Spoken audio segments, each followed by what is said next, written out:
few other things. I am the spokesperson for Hatzalah, Judea and Samaria. That's what I gave all of you. Hatzalah, Yehuda and Shomron. We are the medics out there, okay, in the 150 communities. We've been around since the year 2000. And I just want to say this. Ever since I've been at this conference, all I hear in America, anti-Semitism, anti-Semitism, anti-Semitism, anti-Semitism. October 7th, October 7th, October 7th, October 7th. Woe is us. Oh no. Well, let me tell you, in Judea and Samaria, there's no woe is us. We are doing just fine. I brought part of a newspaper that we get every week. Last week, they published all the great things that have been going on in Judea and Samaria. You probably don't even know. It's in Hebrew, maybe for good reason. See this number? Don't worry about that. 46,495 new housing units approved in the last 2 years. Beautiful. Where? In which Judea and Samaria? In which all over. I don't care. There's a list. Oh, there's a list. Benyamin, Yishuv by Yishuv. Adam, 356. Modi'in, 351. Dolev, 9. Want to hear? I mean, tons. 9 Yishuv. Susia, 107. Amazing. Amazing. Okay? We're doing just fine.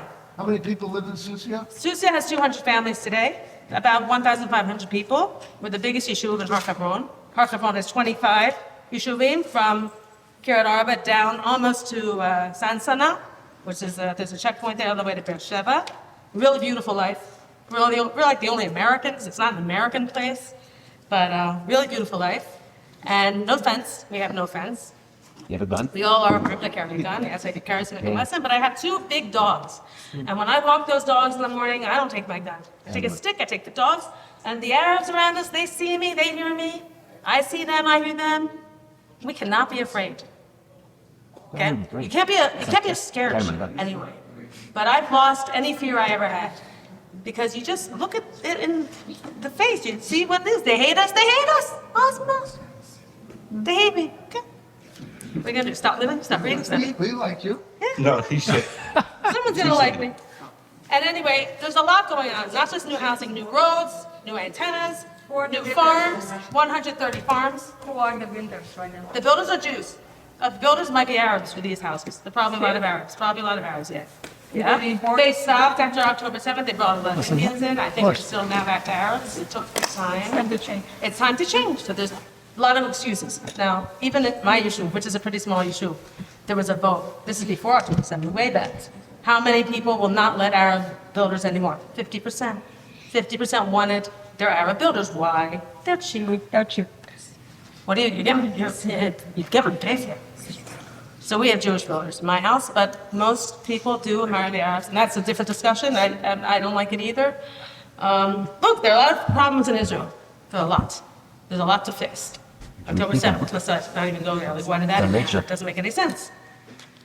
But we have a very bright future. 12,000 new people have moved in to Judea and Samaria just in 2024.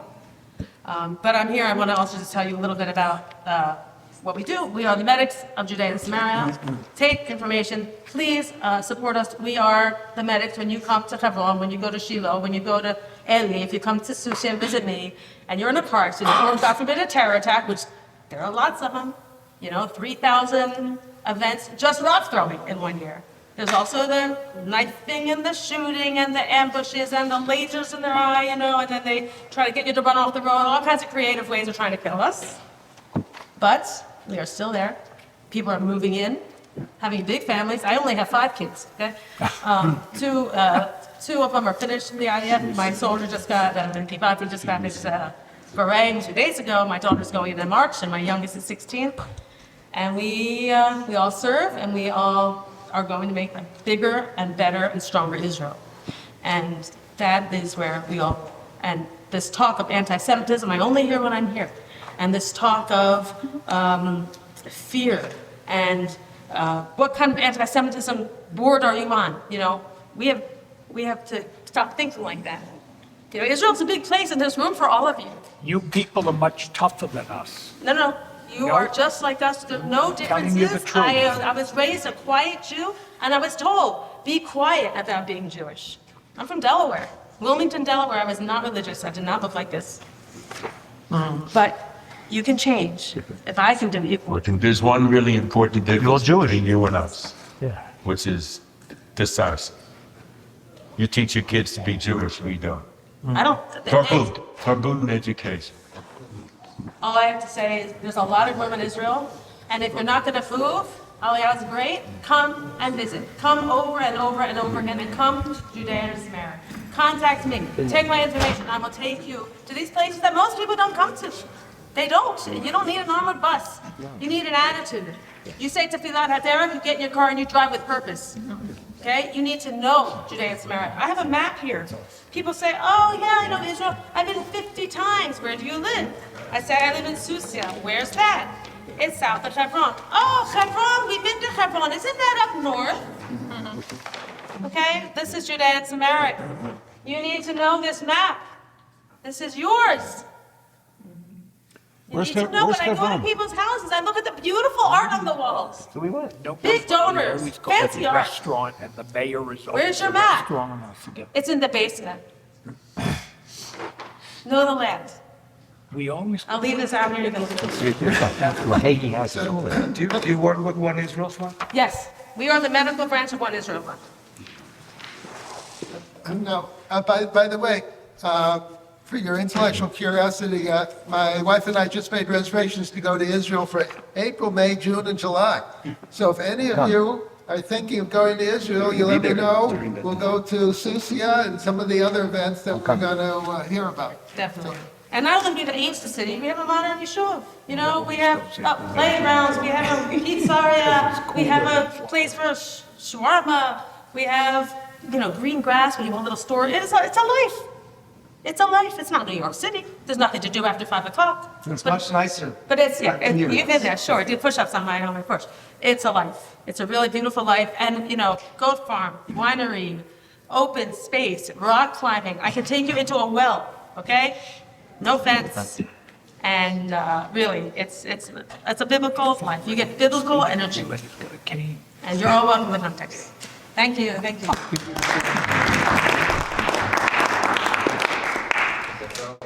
Okay, so Naftali, why don't you say a few things and introduce us to your friends? Shabbat Shalom. Shabbat Shalom. Thank you to all. I'll put my hat on so it'll be easier to remember. I'm the founder of the Israel Destiny Foundation, and we have the zchut of being the backbone for the government, for Netanyahu, in many, many different things. We founded 3 different forums around this war. One is the Forum HaGvura, the Forum of Heroism. It's 300 families who lost their dearest, lost their sons since the 7th of October during the war, but they are the backbone to tell Netanyahu that the voices which are saying at any price doesn't make sense. You don't bargain and say out loud at any price. You go in and you defeat terror. That's what you do with terrorists. And these families who lost their dearest, Forum HaGvura, are the forum that stand behind the government to tell them to continue. We founded the Forum of Remembrance because we know that history is not only facts. History is narratives. And there are some people who can write history only about sorrow, only about poisoning our minds about what's happening. But we could really write history in telling us what miraculous 2 years we've been living in. And every site needs to tell the story. And we founded also the Forum of the Wounded Soldiers. So you heard Itai speak before on the stage, and we have here 2 brave soldiers, 2 brave soldiers, Noam and Tomer. Tomer is a commander of 600 soldiers, a Sgan Aluf in Magad, a battalion. Since the October was in war, was wounded in Jenin, and Noam from Sayeret Tzadchanim, a very high-scored group from the paratroopers, fought in Gaza, and I want Noam to come in and tell his story about his injury and his really courageous story for us. So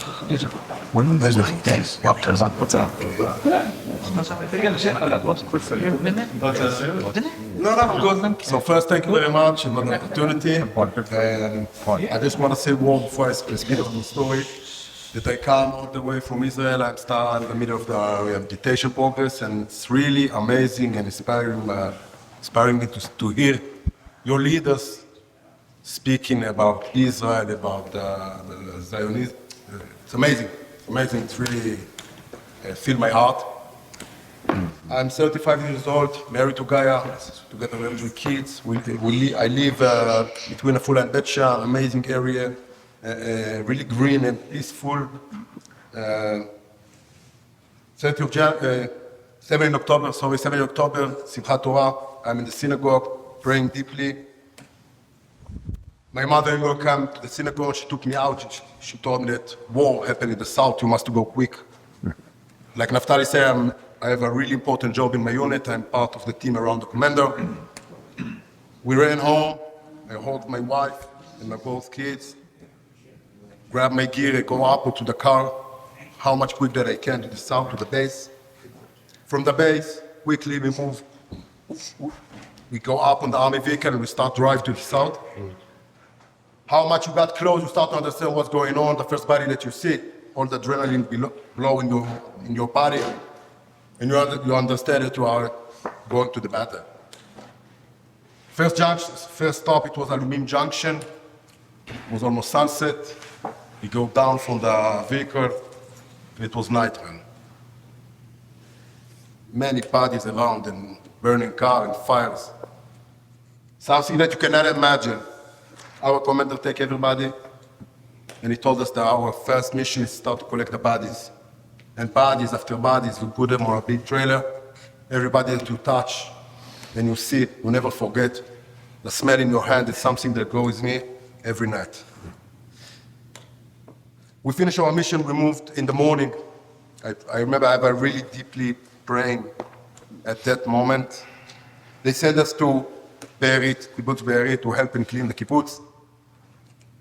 We went inside to the kibbutz. I remember that all our unit on the gate. And I look on my face with my friend. Everybody was full of motivation and proud. We want to defeat the enemy. We entered kibbutz Be'eri, we cleaned kibbutz Be'eri. We found 2 survivors, we took them out. The night came and they told us that we take control of the south. From that moment, they take us to Tzelim base for training. 2 weeks and a half of training and prepare ourselves to the fighting inside of Gaza. It's really important, these 2 weeks is change everything in the street in Israel. Everybody are becoming united. It was really a strong feeling for us to feel it on the street.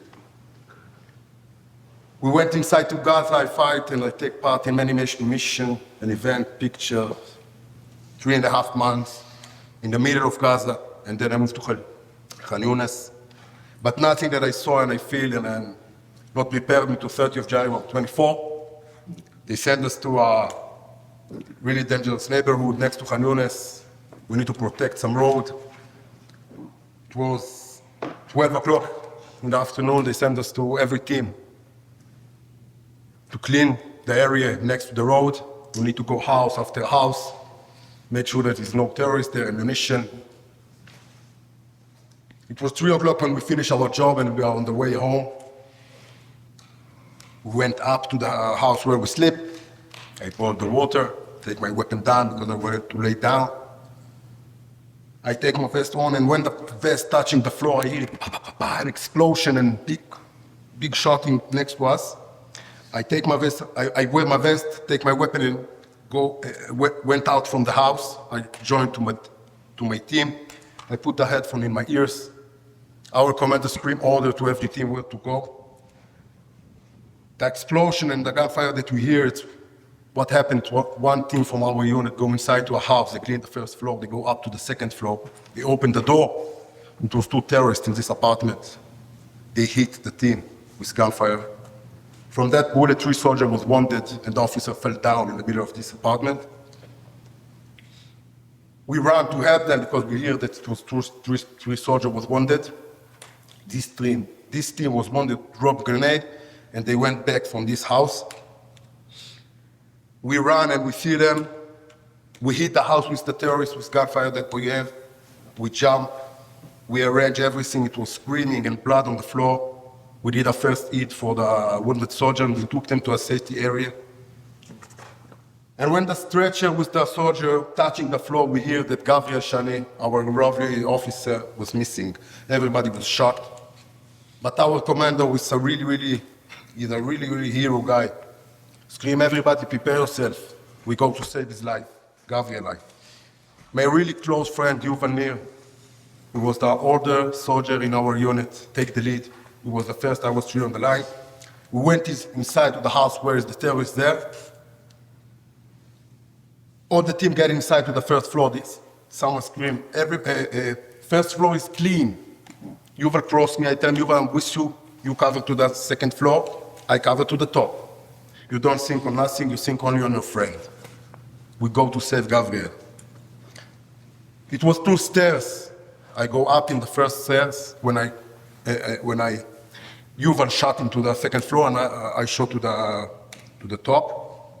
And when my leg touching the second floor, the second stairs, the terrorist dropped grenade and it was click and poof, a big explosion. 2 minutes after I opened my eyes, I looked to the right, I saw Yuval lay down in the corner, all my body was bleeding. At that moment, I thought of my 2 kids, of my wife. She was started her pregnancy. But my friend took me quickly. A second, they take me out. He put me on the stretcher and start to run to the safe area. And me, I just pray. I understand I'm going to lose my life here. I look at my body. All my body was bleeding. I start to pray, God be with me. Shema Yisrael, Hashem Elokeinu, Hashem Echad, like that. I make it quick. They put me on the army vehicle, and then they move. They take me to the landing site. They drop me in the helicopter. The helicopter fly to Benisor Hospital. A minute and I was laid down on a surgery table. They put phone in my ears and I hear my wife. I told her, Guy, I'm injured, come to the hospital. 24 hours after I opened my eyes, all my body covered with bandages. I connected to so many tubes, I couldn't move. Was a ring and many machines around, a light spot on my head, on my face. And my throat was dry, really dry. I asked, can I have water? My jump and my really close friend jumped into the bed. I saw a small face on the face of my wife, because she knew that I'm alive. I drink. And then I asked her, what happened with Yuval and Gabriel? And she told me that Yuval and Gabriel fell in the battle. I started to cry. Yuval had 5 kids. He was 43 years old. Gabriel's wife, she was in the middle of her pregnancy. She was really young, and they have 2 kids. And what I'm gonna tell to Yuval's wife, I survived the explosion. My kids have their father. Yuval kids, they have only grave. It was hard. I feel that someone put stone in my heart and my heart is bleeding. I have a badly injured, my leg, my both hands, my ears. Like I say, the most hard and pain is to lose your friend. I moved to the orthopedic department. I did a couple of surgeries, then I moved to Tel HaShomer Hospital, do the rehabilitation progress, and step by step it become better. After 10 months, 4 months in the war and 6 months in the hospital, I went back home. And to go back home after so long time that you couldn't move, it felt that someone dropped you in a black hole. You feel strange at your home. You feel that you are not connected, you are not belong to the house where you are. And all the situation with your family has become changed. And after 2 weeks that I don't have power to wake up and stand up from my bed, my 3rd son, Shiloh, is born. And it filled my heart and I saw the hope again. And why I must to rise and stand up for my family, for my friends, and for my nation. This is my story, but it's not my story, it's our story. A story about the sacrifice that my family and I did, and the friends who fell in the battle. And I'm really proud to come all the way and share my story. And thank you for Naftali who invited me.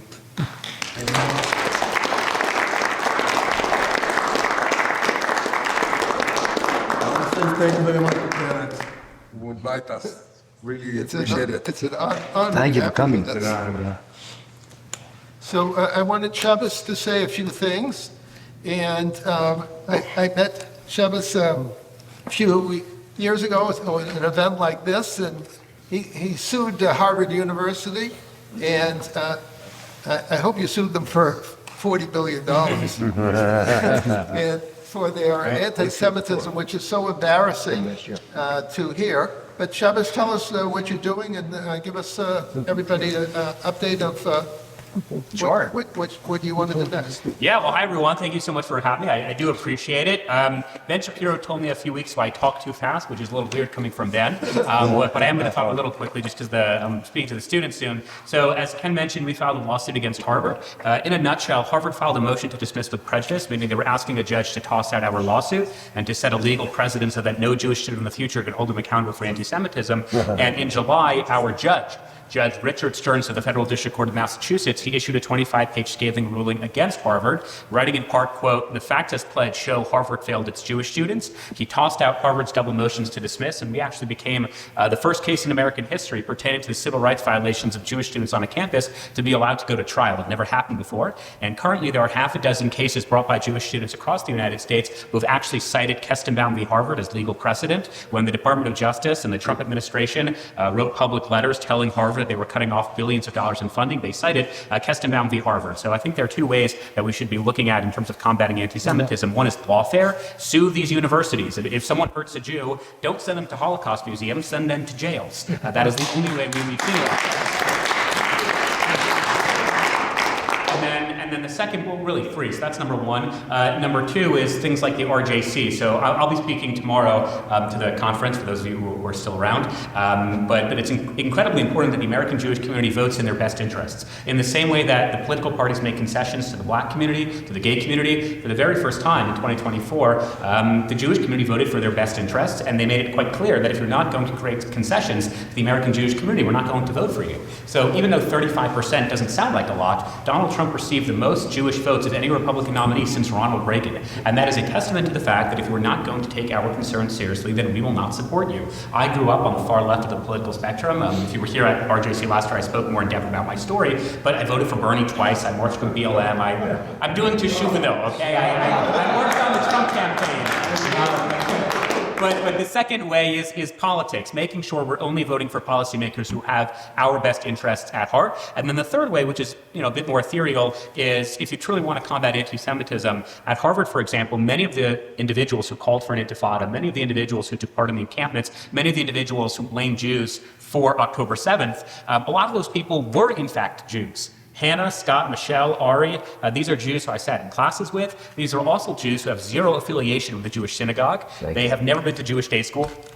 They can't point to Israel on a map. They've never been to Israel. They can't speak Hebrew. They can't identify a mitzvah outside of Tikkun Olam, which out of 613 options, that's actually not even one of them. So that's true. So these are Jews that, by and large, we as the American Jewish community have, in fact, failed. So I think if we want to meet the moment of October 7th, we would ensure that there's not a single American Jew today who has not been to Israel at least once on a fully sponsored trip. You would make sure that Jewish summer camps are double their enrollment numbers. You would make sure that there's not a single American Jew today who's going to public school because their parents can't afford Jewish day school. You make sure every single American Jew knows where their nearest Chabad house is. So I think those three ways, the politics of it, the educational aspects, and the political aspects, if we do all of those things, we will be able to meet the moment of October 7th. And that sort of brings me to the message I really wanted to share, which is I was on a podcast, 2-3 weeks ago, and I was with a soldier, an IDF soldier named Michael, and he was part of the team that blew up Yahweh Sinwar's tunnel.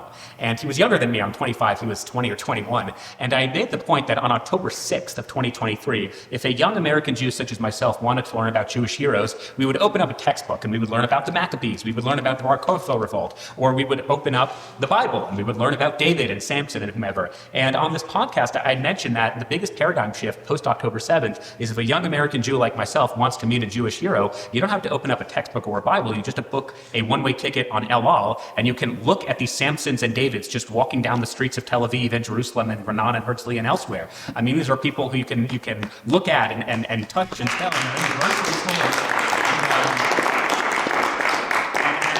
I feel as an American Jew, number one, I'm obviously quite literally standing on the shoulders of giants, people who are just incredibly accomplished, incredibly heroic in deed and action. But it also underscores the fact that we Jews in the diaspora, we can't fight in the battlegrounds of Gaza or Yemen or Lebanon. The IDF does not want me. Trust me, my biceps are not up to code. But what we can do is we can fight at the battleground of ideas. We can fight in the court of law, we can fight at the court of public opinion, we can fight in the halls of power, in the halls of Congress, in media, in social media, in the classrooms, in the streets, in business. And that's a fight that all of us have an obligation to do. So even though we may not be able to join the IDF in the physical battlegrounds, we can certainly join them in the political battlegrounds, in the social battlegrounds, in the academic battlegrounds. And that's kind of what I've been doing. So I just took a job with PragerU, where I'll be starting my own show. So I moved out to LA.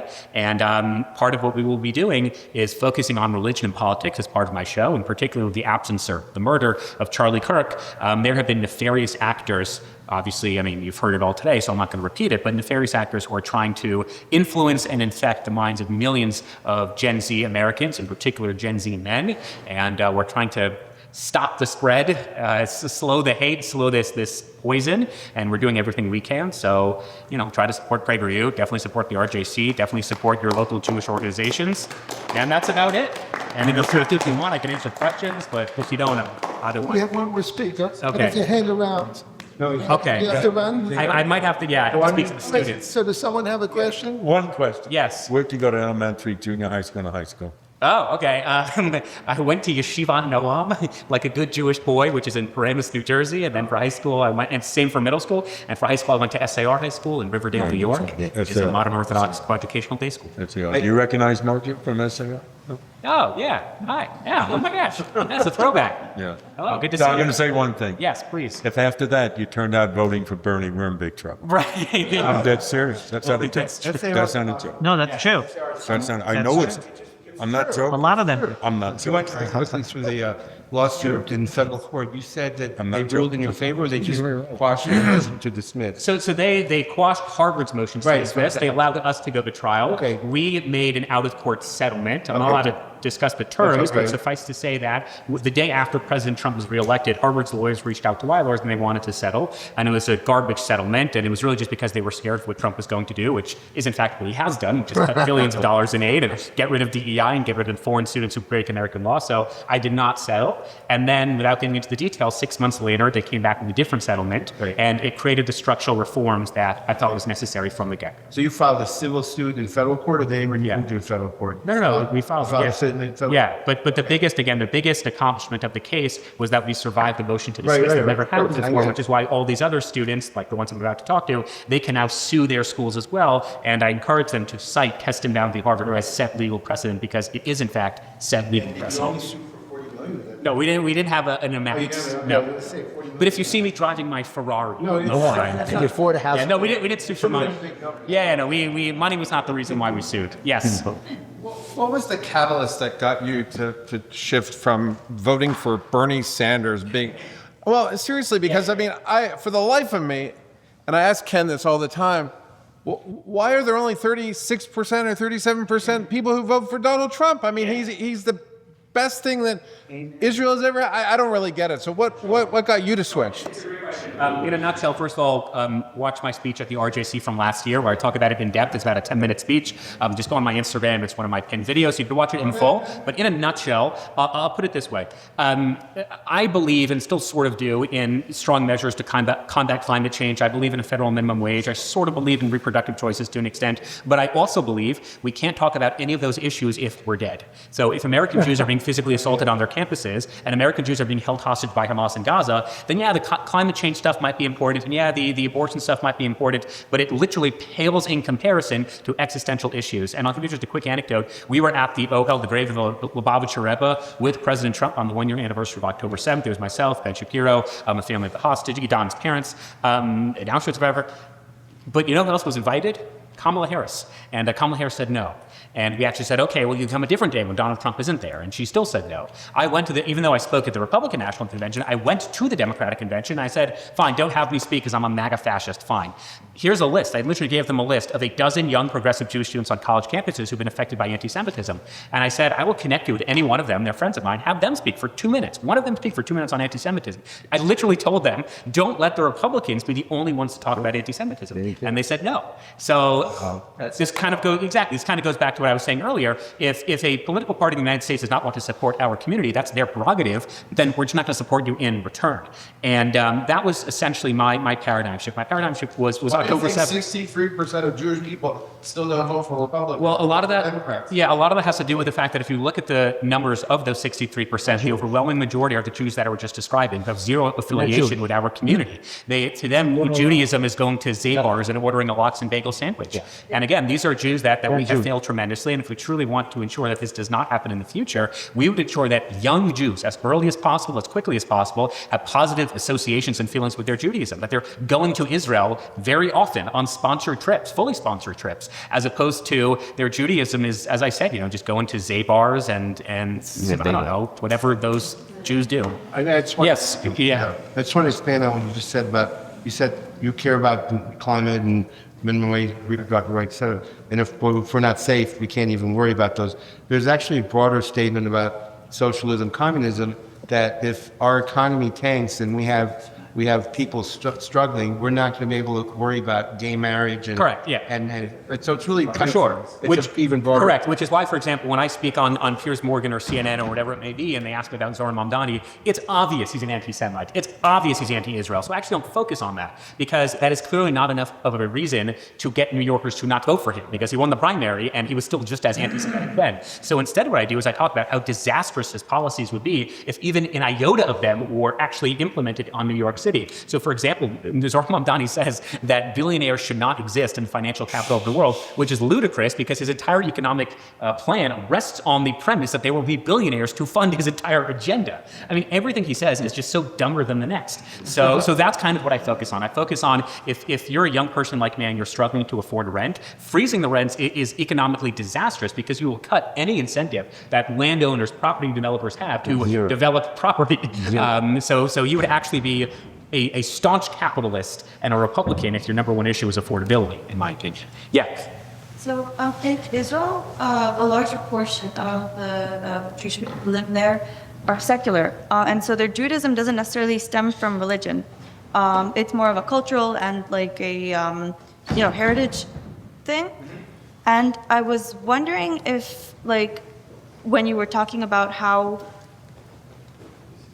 like, tending to people that are Jewish that, like, are, abroad, that don't live in Israel, and, like, helping them lean into their Judaism, like, how would that potentially be, like, do you think it's possible to do that without leaning into the religion side as much, or for some people? Probably not, but beyond classical and Orthodox too. But we have in our tradition so many rabbis talking about the idea of find what it is about your Judaism that speaks to you. So I speak on college campuses quite often, and I will have students who say, I'm not religiously observant, but I'll light Shabbat candles for a hostage, or I will recite a chapter of Psalms for a soldier, or I will give tzedakah each morning. So it doesn't mean you should be keeping all 613 mitzvot. I mean, again, I'm Orthodox, so I think you should.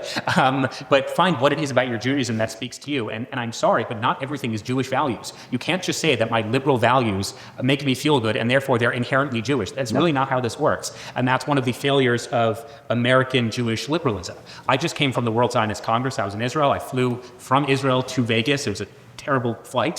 Hey, it was all right. But, that's true. I sat next to a good guy. But I will say, I was on a panel with Alan Dershowitz a week ago, and he said this line whereby Mamdani will not be the end of the Jewish people will be the end of the Jewish people. And I was a little taken aback by that. I'm not sure I agreed, but then as sitting as a delegate for the World Zionist Congress, I texted Professor Dershowitz and I said, I take it back, you're totally right. Because the resolutions, first of all, the resolutions are idiotic because they're inconsequential, they're non-binding, and they're totally unenforceable. But the resolutions that the American Jewish establishment, primarily the left, like the Reform, the Conservative, Artsenu, were literally insane. They were talking about how Bibi needs to be put under investigation. We cannot be building any communities in the West Bank ever again. The Western Wall needs to be completely egalitarian. And all of these things were passed like almost unanimously. So I'm very, very concerned about how so much of the American Jewish left is not about Judaism. It's about their political liberal values. And then they simply subscribe their Judaism as an afterthought. That's Your presumption is inaccurate. You're wrong about Israeli Jews. 75% like Shabbos candles is a deep, deep religious conviction that keeps them Jewish. Absent religious conviction, no diaspora Jewish community has ever succeeded, will vanish. Yeah, You can't have one without the other. And everything he's saying just comes down to the most ignorant Jewish community in the history of Jews, except Soviet Union. 80% of non-day school kids don't know nothing. So what do you expect? Garbage in, garbage out. 75% marry non-Jews. We're done. All right. 75% marry non-Jews. I gotta run. Okay. So I'll just close by saying that yes, I think what has sustained us for 3,000 years has been Hebrew Bible, the Hebrew Bible, and our biblical values. It hasn't really been our left. Correct. Yeah. By extension, when I say Hebrew Bible, God Himself. And I don't think what has saved or what will continue to save Jews is by acquiescing to the lowest common denominator, which brings me, and with this I unfortunately have to run, which brings me to what I'll be saying tomorrow at the RJC, which is, as a Democrat, I saw what happens to a party that acquiesces and placates and surrenders to the lowest common denominator, to the dumbest elements of our party, to the most dangerous, the most radical. They lose elections. And even though I'm still a registered Democrat, I tell you as Republicans, if you want to win elections, you would do whatever you can to eradicate the cancer in your midst known as Tucker Carlson and Nick Fuentes. And no, I don't mean literally kill them, because I know this gets taken out of context and say Shabbos is saying we should kill them. No, I'm also not saying that. I'm saying don't invite them to your conferences, don't donate to their organizations, don't put them on their podcasts, because if you continue to normalize the Tuckers and the Nicks and the Candaces, I am telling you, as a Democrat who just got our asses handed to us because we deserved it, you will get your asses handed to you, and you will also deserve it if you continue to placate to these right-wing fanatics. I thought you were Okay, I gotta run. Thank you very much. Wow. Okay, your answer is what? Yeah. Okay. So as our final act of today, we have my longtime friend Avi Below. Avi has a podcast called Pulse of Israel, and he interviews very interesting people, and he has thousands of people watching the podcast. However, he interviewed me 3 times, and then there were millions of people watching the podcast. I don't even know how your back office could handle the groundswell, people listening. We're still dealing with the back. All right, great to see you. All right, thank you very much. Shabbat Shalom, everybody. So I have a non-profit organization in Israel, which also is a 501c3 here in America, called Pulse of Israel, where basically a majority of our activity is media, but not just media. And we're not about the news. We're about fighting the media war, but in a way to inspire people to help strengthen their Jewish identity and fight anti-Semitism. So it's much more than news reporting. It's much deeper analysis to help people be inspired about what's really going on, and not just to be demoralized by the headlines we see every single day without full context in not just what's going on today, but in the Jewish historical context. I'll start by this, because I'm following some wonderful and amazing speakers here. תודה רבה. על השירות. סייר אצלם קטנים אמרת? כן. Okay. So, Naftali? Not Naftali, Noam. So Noam is the paratrooper, the commando unit of paratroopers. I have a son who just finished his shillut in the commandos of the paratroopers right now. Mamash is on his tafshash right now. That's my number 2 son. My number 1 son's combat engineering. Both served in the army in this war. both in Gaza, both in Lebanon. The commando soldier, paratroopers also served in Syria. Rough war. That's not over yet, but what doesn't get enough attention, and it does get attention, but not enough, is we're seeing an unbelievable, beautiful future of the Jewish people. We are literally witnessing Lions of Zion all over Israel. All over Israel. Religious, not as religious, secular, atheist, doesn't make a difference. The Jewish people in Israel today are a strong, strong people. Michael Oren just made a statement to a group that I did about that same comment. He says, we have a very, very strong youth and the that's future going to lead this country. 100%. And I always tell people whenever I'm asked about current events or anything, I'm saying, listen, I'm a realistic optimist, right? And I am so bullish about the Jewish people, so bullish about the Jewish people in Israel. Outside of Israel, we're seeing Jewish history repeat itself, and we just have to be students of Jewish history to see what's coming, right? You don't have to be a brain surgeon to understand if you know Jewish history of what's coming. But in Israel, oh my God, it's unbelievable. Now, I want to give you a little story before I go into like the politics of what's going on. Give you a little story to understand the difference between the youth growing up in Israel and Jewish youth growing up outside of Israel. And this actually I told to a group from Frisch. Anyone familiar with the high school of Frisch? It's a Jewish high school in New Jersey. So there was a group, a special group, a medical track, 11th graders. Right? I also have an 11th grader. They came to Israel, special trip. And during my talk, I just asked them a question. What are you all focused on in 11th grade right now? Right? New Jersey, 11th grade. And they're studying for the SATs, going to their college advisors, right? What are your parents talking to you about? How to get into the best colleges. I'm like, do you know what your Jewish compatriots in Israel are focused on right now in 11th grade? Well, my son just got his first call up to the Army. They're all focused on what are they going to be doing in the Army? What unit are they going to go into? And if not the Army, what national service are they going to be doing when they graduate high school? For a year, for 2 years? What's the difference between the two? Big time. You, and there's some pointing to these Frisch kids, 11th graders, whether you know it or whether you want to be doing this or not, you're all focused and you're being told to focus and being pressured by your parents to focus on me. Whereas your compatriots in Israel are being brought up to focus on being givers and doers for the Jewish people for whether 2 years, 3 years, might even be 10 years. And I mentioned to them, this is on Shabbat afternoon. I said, last night I sat at a Shabbat table, Friday night, and one of the boys there was in medical school at the Shabbat table. I'm like, guess what?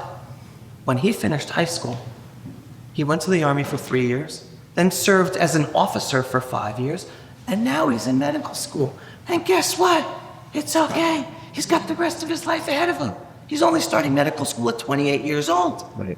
And you're all focused on being pressured to get the best grades possible, to get into the best colleges possible, to start working, and you're going to be working for the rest of your life?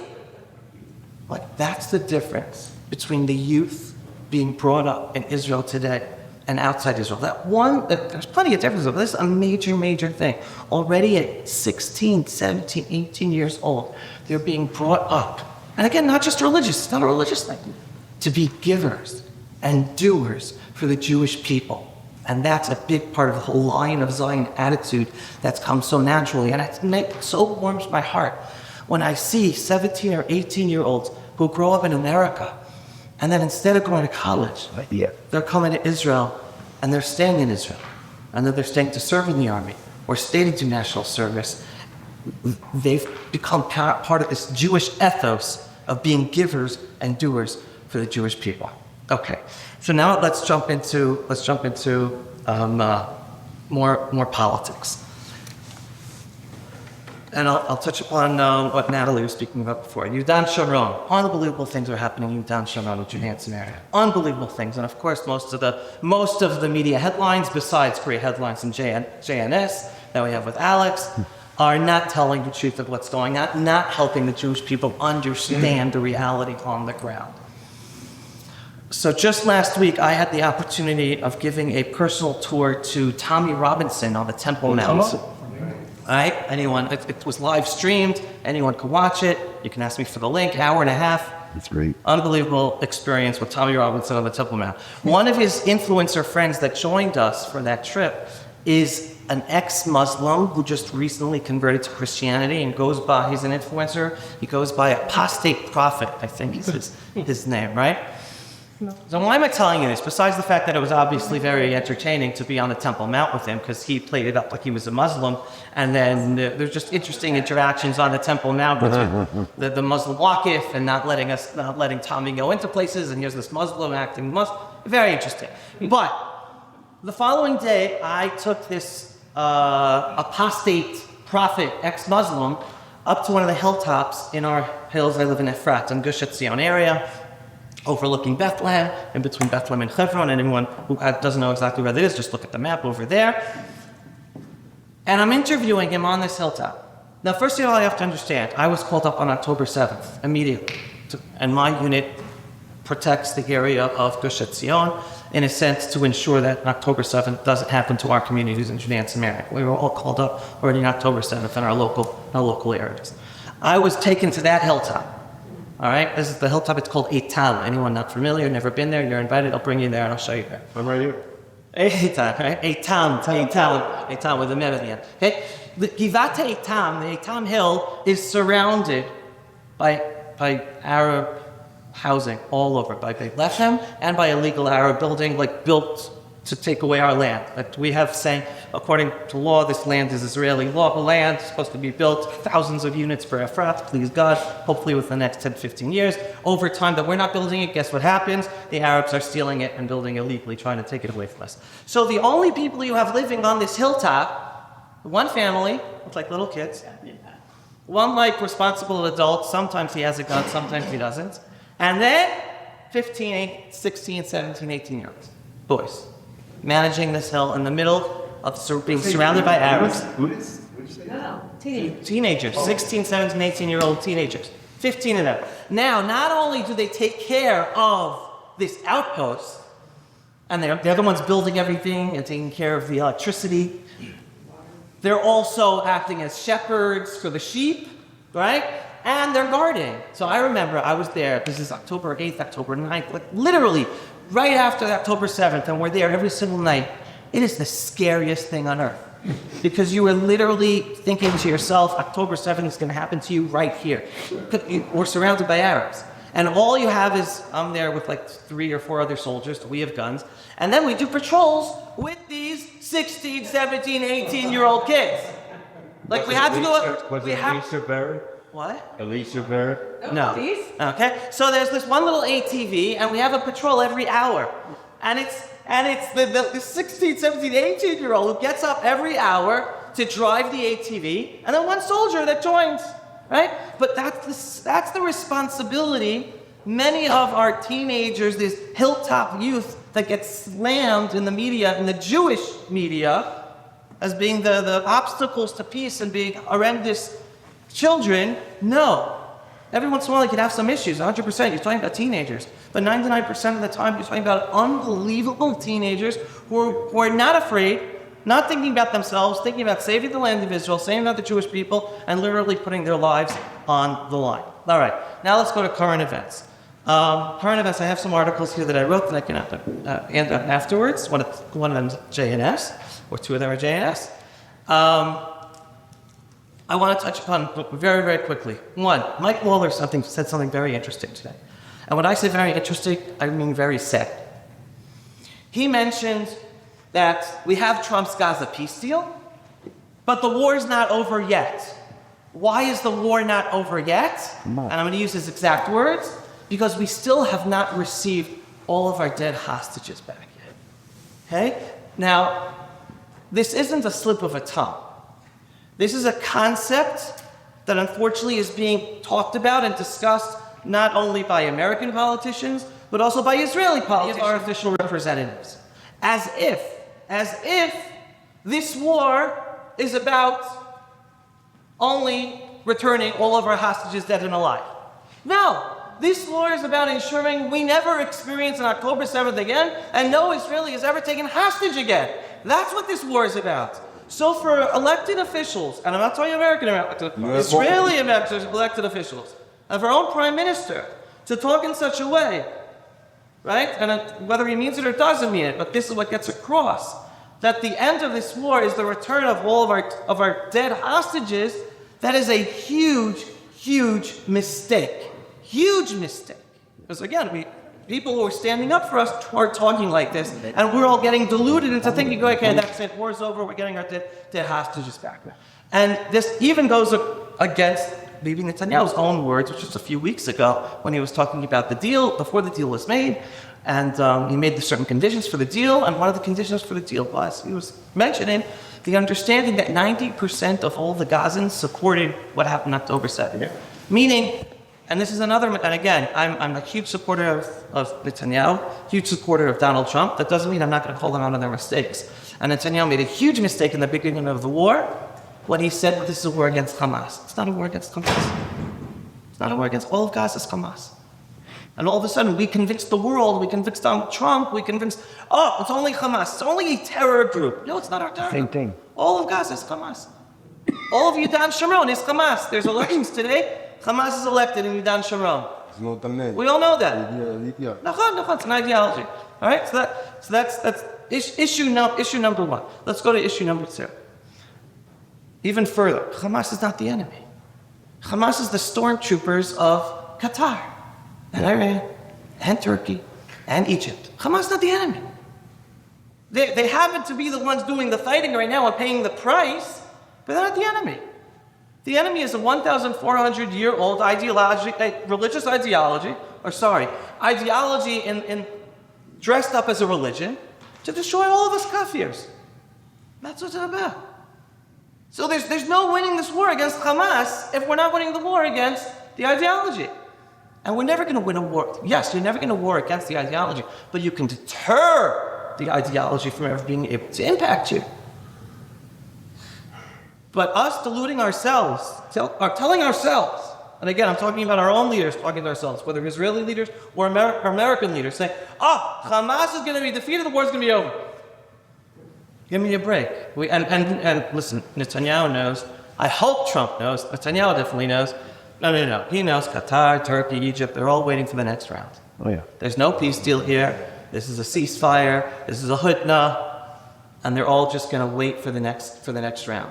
And the reason that I've publicly been calling out the deal is, and I hope that Trump will allow us to do what's necessary to destroy Hamas and remain in the 53% of Gaza. But even if that happens, that's not a win. We're still in the middle of the war. We still have to deter Qatar, Turkey, Egypt, Iran, even afterwards. So no, I'm not excited about this deal. Baruch Hashem brought back the hostages. But I'm not excited about it because we're deluding ourselves and not telling the truth to ourselves. And that's the problem. Because then all of a sudden we're going to be surprised again when we should be surprised again because we're dismissing reality. And now let's go. believes in it and he doesn't want to say it. Maybe. Well, he's saying that. Well, he believes in it and he doesn't want to say it. Okay, so now go to the third point. He wants to go in. I'm reading a book written by Israeli journalist Tzvi Chazkeli. Anyone familiar with Tzvi Chazkeli? Friend. Unbelievable journalist. He's amazing. Tzvi Chazkeli, for those not familiar, he was an Arab journalist, a Jewish journalist, but his specialty is the Arab world. And he looks Arabic, he speaks Arabic, he went undercover in the Muslim community in Europe, he went undercover in the Muslim community in America, and he woke up based on everything he was learning about. And over the past few years, he's been talking about jihad, right? And calling out jihad. That's the real enemy. It's the ideology. So he writes a story of the American war in Iraq. What General Petraeus? What was his name? Petraeus. Okay. So he writes a story. General Petraeus. The first battle, they conquer a city in Fallujah. The first Fallujah, right? And great job, and the Iraqis come out and celebrate with them. Then the next city that they conquered was Mosul. And in Mosul, the Arabs did not come celebrate with them. They didn't. And Petraeus and his officers, they didn't understand what was going on. So they said, you know what? Let's set up a special dinner, and we're going to invite all the leaders of the different factions to come sit with us. All the food's going to be food that they like, that they eat. Wonderful. They invite all the leaders, they all sit down. No one's eating. So, and Tzvi Chazkeli is telling the story because he spoke to one of the officers who was there with General Petraeus. So that the officer asks the Muslim leader, why aren't you eating? They're like, we don't understand. Who won? And the officers are like, well, what do you mean? We won. We're sitting here in Saddam Hussein's palace. We invited you to eat with us. We won. And this officer, again, is telling Tzvi Chazkeli, well, in our culture, when you win, you rape the women, you kill everyone, you take their land. You didn't do that. You didn't do that to us. So the Americans were like in shock. They're like, well, we're not like that. Right? Years later, again, this U.S. Army officer meets up with one of those Muslim leaders, who's now one of the leaders of the militant groups in Iraq. Meets up with him. And again, the Muslim now asks him, who won? And the American realized. Okay, why am I saying this? Because ultimately, the message I get across by Pulse of Israel constantly is for Jews to understand.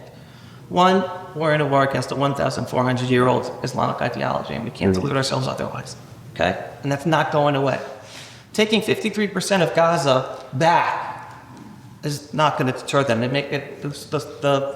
The second they're alive to plan to kill us again, they believe they won. Okay? They don't care about their lives. They don't care about their children's lives. They don't care about their mother's lives. They don't care about their communities being destroyed. They don't care. And so basically, what the people in Israel understand, many of them, not all of them, but plenty of them, including many former secular leftists on the political map in Israel, is they understand in order to win this war, we have to make Gaza Jewish again. Yeah. Not because it's historically ours. Not because we want to resettle. Not because we believe the land is Jewish land, which it is. But also, never before have we been able to understand it as reality connected with our belief system and with the Torah. Because reality is showing the only way we are safe in Israel is if we make Gaza Jewish again. And if anyone who wants to kill us doesn't live there. That's reality showing us. And I'll go even further than that. Even further. Since the beginning of the war with Hezbollah, again, everyone talking about, I don't know how, we're not being told the truth of what's going on in Lebanon and Syria. We are so not being told the truth. The Trump administration is trying so hard to make a deal. So hard. And there's one condition for their deal in Lebanon. What is it? Hezbollah gets disarmed. Yes. Hezbollah gets disarmed, right? Guess what? They're not. Hezbollah is never going to disarm. Never going to disarm. No matter what diplomacy America and the Trump administration is trying, it's going to fail. So at the end of the day, there's only one solution to disarm Hezbollah. Kill him. That's for Israel to destroy them. Kill him. Which we should have done a year ago. We should have done a year ago. And again, the only way to protect Israel from the north and to protect the minorities, and again, in southern Lebanon and southern Syria, and again, I'm telling you reality. What's reality? The only way the Druze and the Kurds and the Christians and the Alawites in southern Syria are going to be safe is if who's protecting them? Right, which means who has to stay there? We have to stay there. Which means again, anyway, I'm a religious Jew, so I'm going to the Bible. Go back to the Bible. Southern Syria is the tribal lands of Menashe. Southern Lebanon are the tribal lands of Dan and Naftali. Reality is playing out before us, showing that, of course, we're supposed to be living in the lands that God gave to us. Not just He obviously has a reason for it, and it's never made clearer to us what that reason is. And it really is to not only protect ourselves, but also protect the other minorities who are also being persecuted by this same 1,400 plus year Islamic ideology. But again, I am totally bullish. And you gotta be, I'm from New York, and I'm a Nets fan, so you gotta believe. You gotta believe. I'm still a Mets fan. I'm still a Mets fan. Horrible ending of a season, but still a Mets fan. But the bottom line is there is so much out there, so much beauty going on in the land of Israel, so much beauty going on within the people of Israel today. And I try to give that message across together with the analysis of everything going on. I'm here at the RJC in order to try to be able to get this message to as many chapters as possible, because I come on speaking tours every few months to America. So if you're able, if you know who I should speak to about your chapters or other people, other chapters, it will be a pleasure to speak with you. And Shabbat Shalom. Israel Chai.